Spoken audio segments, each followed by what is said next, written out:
भागवत गीता अध्याय 4। श्री कृष्ण भगवान बोले, इस अविनाशी कर्म योग को मैंने सूर्य से कहा, सूर्य ने मनु से कहा और मनु ने राजा इक्ष्वाकु से कहा। हे अर्जुन, इस परंपरा से प्राप्त यह योग सब राज ऋषियों ने जाना, परंतु अधिक समय व्यतीत होने से लुप्त हो गया। वही प्राचीन योग आज तुमको मैंने बताया है, क्योंकि तुम मेरे भक्त और मित्र हो। यह योग रहस्य अति उत्तम है। अर्जुन कहने लगा, आपका जन्म तो अभी हुआ है और सूर्य का जन्म बहुत पहले हुआ था। मैं कैसे मानूं कि आपने सूर्य को यह योग बताया था। श्री कृष्ण बोले, हे अर्जुन, मेरे और तुम्हारे अनेक जन्म हो चुके हैं, मुझे याद है और तुम भूल गए हो। जन्म से रहित अविनाशी संपूर्ण प्राणियों का स्वामी अपनी प्रकृति में स्थित हूँ, तथापि अपनी माया से जन्मता हूँ। हे भारत, जब जब धर्म की हानि होती है और अधर्म का प्राबल्य हो जाता है, तब तब ही मैं जन्म लेता हूँ।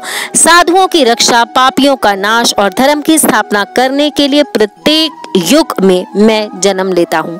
जो मेरे इस अलौकिक जन्म और कर्म का तत्व जानता है, वह मृत्यु होने पर फिर जन्म नहीं लेता और मुझ में ही लीन हो जाता है। इस भांति मोह, क्रोध और भय को त्याग कर मुझ में भक्ति करके और मेरी शरणागति हो, बहुत से मनुष्य ज्ञान रूपी तप से पवित्र होकर मुझ में ही मिल गए हैं। जो जिस भाव से मेरा पूजन करता है, उसको मैं उसी प्रकार का फल देता हूँ। हे पार्थ, मनुष्य सब प्रकार से मेरे मार्ग का अनुसरण करते हैं, अर्थात ये चाहे जिसकी सेवा करे वह मेरी ही सेवा है। मनुष्य लोक में कर्म सिद्धि की इच्छा करने वाले देवताओं का पूजन करते हैं, क्योंकि इस लोक में कर्म की सिद्धि शीघ्र होती है। मैंने चारों वर्णों की सृष्टि अपने अपने गुण और कर्म से की है। सृष्टि का कर्ता मैं हूँ, तथापि मुझे अविनाशी जानो। कर्म मुझको वृद्ध नहीं कर सकते, तथापि कर्म फल में मेरी कामना नहीं है। इस प्रकार जो मुझको पहचानता है, वह कर्मों के बंधन में नहीं पड़ता। अतएव पूर्व पुरुषों के किए हुए कर्म को तू भी कर। हे अर्जुन, कर्म क्या है और अकर्म क्या है, इसके विचार में विद्वान की बुद्धि भी चकरा जाती है। उसी कर्म का वर्णन मैं तुमसे करूंगा, जिसके जानने से संसार के बंधन छूटकर मोक्ष के भागी होंगे। कर्म, विकर्म और अकर्म तीनों का जानना आवश्यक है, क्योंकि कर्म की गति गंभीर है। हे अर्जुन, जो कर्म करने की कोई कामना नहीं रखता है और जिसके समस्त कर्म ज्ञान रूपी अग्नि से भस्म निर्मल हो गए हैं, उसको पंडित कहते हैं। जो कर्म फल की आशा छोड़कर करता है और उसमें आसक्ति भी नहीं रखता है और निराश्रय ही संतुष्ट रहता है, ऐसे मनुष्य कर्मों में घिरा रहने पर भी मानो कुछ नहीं करता है। देव योग से जो कुछ मिल जाए उसी पर संतुष्ट रहता है। जो हर्ष, शोक आदि द्वंद्वों से मुक्त है तथा किसी से ईर्ष्या नहीं करता, कर्म की सिद्धि या असिद्धि में भेद नहीं समझता, वह कर्म करता हुआ भी उसमें नहीं बंधता। जो फल की इच्छा नहीं रखता, वह वासना से दूर हो गया है। ज्ञान में जिसका मन अचल है, जो यज्ञ के कर्म करता है, वह सब कर्म लुप्त हो जाते हैं। हवन करने का पदार्थ भी ब्रह्मा है, आहुति देने वाला भी ब्रह्मा है। इस प्रकार जिसकी बुद्धि में सब कर्म ज्ञानमय है, उसको ब्रह्मा प्राप्त होता है। कोई कोई कर्म योगी देवताओं की पूजा करते हैं और ज्ञान योगी ब्रह्म रूप अग्नि में यज्ञ रूप से हवन कर परमात्मा का भजन करते हैं। कोई ऐसे हैं जो अपनी इंद्रियों को तथा कर्मों को संयम रूप अग्नि में होम देते हैं, और कितने ही इंद्रिय रूप अग्नि में इंद्रियों के रूप, शब्द आदि विषयों को होम देते हैं। कितने ही लोग इंद्रियों के सब कर्मों को और अपने प्राणों के कर्मों को आत्मज्ञान से प्रज्वलित संयम रूप अग्नि में होम देते हैं।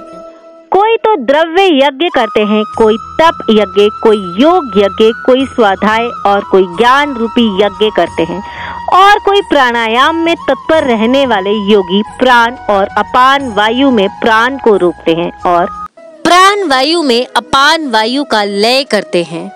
कोई आहार को निरंतर कम करके प्राण को हूंते हैं, वह यज्ञवेता हैं और यज्ञ ही से उनके सब पाप नष्ट हो जाते हैं। जो यज्ञ में बचे हुए अमृत रूप अन्न को खाते हैं, वह सनातन ब्रह्मा को प्राप्त होते हैं। हे अर्जुन, जो यज्ञ नहीं करते हैं, उनको यह लोक और परलोक दोनों ही नहीं है। इस प्रकार से बहुत से यज्ञ वेद में विस्तार सहित वर्णित हैं। इन सबको कर्म से उत्पन्न हुआ जानो। हे परंतपः, द्रव्यमान यज्ञ से ज्ञान यज्ञ उत्तम है।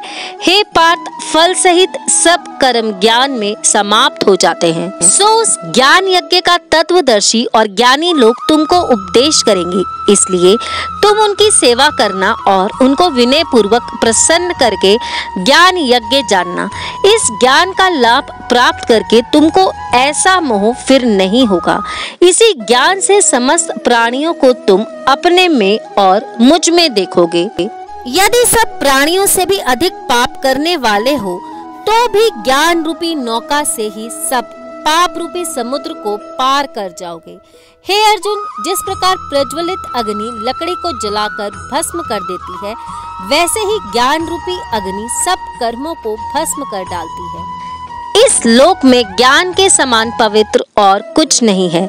यह ब्रह्मा बहुत काल पर्यंत कर्म योग से सिद्ध हुए पुरुषों को अपने आप ही प्राप्त होता है। जो श्रद्धावान पुरुष इंद्रियों को जीतकर ब्रह्म ज्ञान में लगा रहता है, वह ज्ञान को प्राप्त करता है और ज्ञान को पाकर अल्प समय में शांति को पा जाता है। अज्ञानी, श्रद्धा रहित और जिनके मन में संदेह है, ऐसे जो पुरुष हैं, वह नष्ट हो जाते हैं। जिनके मन में संदेह रहता है, उनको यह लोक परलोक और सुख कुछ भी प्राप्त नहीं होता। जिसने परमेश्वर आराधना और निष्काम कर्म योग के आश्रय से कर्म बंधन त्याग दिए हैं, हे अर्जुन, उस आत्मज्ञानी पुरुष को कर्म नहीं बांधते। अतएव अज्ञान से उत्पन्न हुए चित्त के संशय को ज्ञान रूपी तलवार से काटकर मेरे बताए हुए कर्म योग को करने के लिए प्रस्तुत हो जाओ। अत श्रीमद् भागवत गीता 4th अध्याय समाप्त।